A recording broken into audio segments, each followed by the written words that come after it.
Avant de s'y rendre, il faut déjà faire le voyage. Il arrive que ce dernier soit malheureusement tragique, comme dans Titanic, mais parfois, l'émerveillement peut faire corps avec la tristesse, comme nous le montre Rose devant la plus française des statues. La statue de la Liberté est devenue au fil du temps le symbole de l'arrivée à New York. Elle accueille d'ailleurs le plus célèbre des mafieux dans Le Parrain 2, un voyage certes pénible, mais qui prend tout son sens à la vue de Madame Liberté. Et malgré l'arrivée à bon port, on continue de la contempler.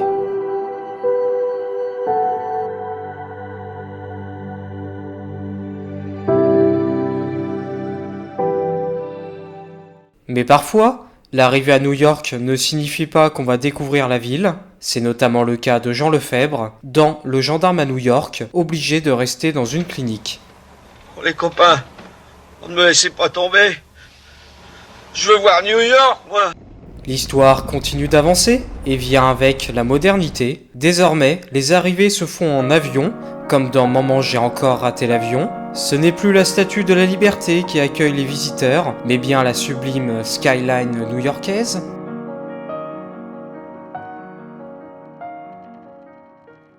Et malgré les innovations, les voyages restent tumultueux, comme dans Sully de Clint Eastwood.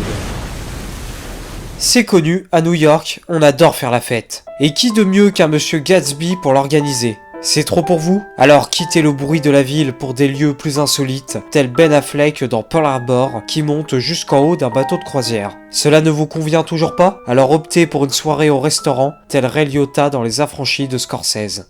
Oui, c'est connu, à New York, on adore la nourriture. On adore cuisiner, manger des hot dogs, des pizzas ou encore chinois. Et bien sûr, on n'oublie pas le célèbre cheeseburger new-yorkais, mais aussi la nourriture française, préparée avec attention par quelques gendarmes venus de Saint-Tropez. Écoutez, ne jouez pas avec mes nerfs, hein, ne jouez pas avec mes nerfs. Ça suffit, vous êtes incapable. Mais New York, ce n'est pas que des bons moments. La ville peut vous écraser et vous transformer, tel De Niro dans Taxi Driver, qui incarne un chauffeur de taxi plongeant de plus en plus dans la folie. Ou plus récemment, Joaquin Phoenix, qui devient le Joker dans un Gotham inspiré du New York sombre des années 80-90.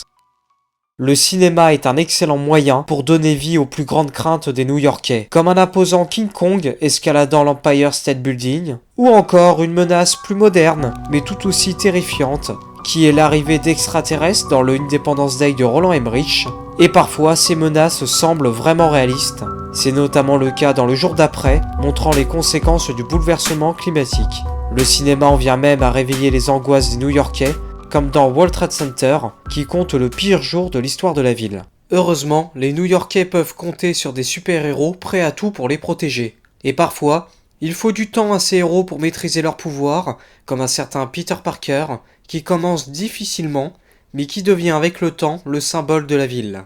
Bon, tout ceci est bien joli, mais se balade-t-on à New York? Eh bien oui, et ce n'est pas le jeune Kevin qui nous dira le contraire, ni même nos gendarmes préférés impressionnés par la grandeur de la ville. Entre 2-3 monuments, profitez-en pour faire une pause devant le Queenborough Bridge, comme dans Manhattan de Woody Allen, ou sur le toit d'une église tel Spider-Man.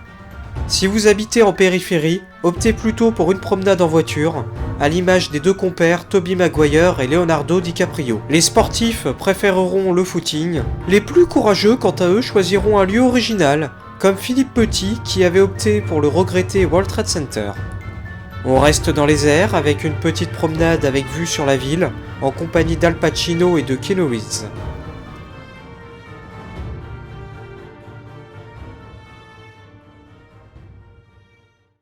Mais qui dit courage ne veut pas dire hauteur, et ça, Audrey Hepburn l'a parfaitement compris en optant pour une balade très matinale dans Diamant sur canapé.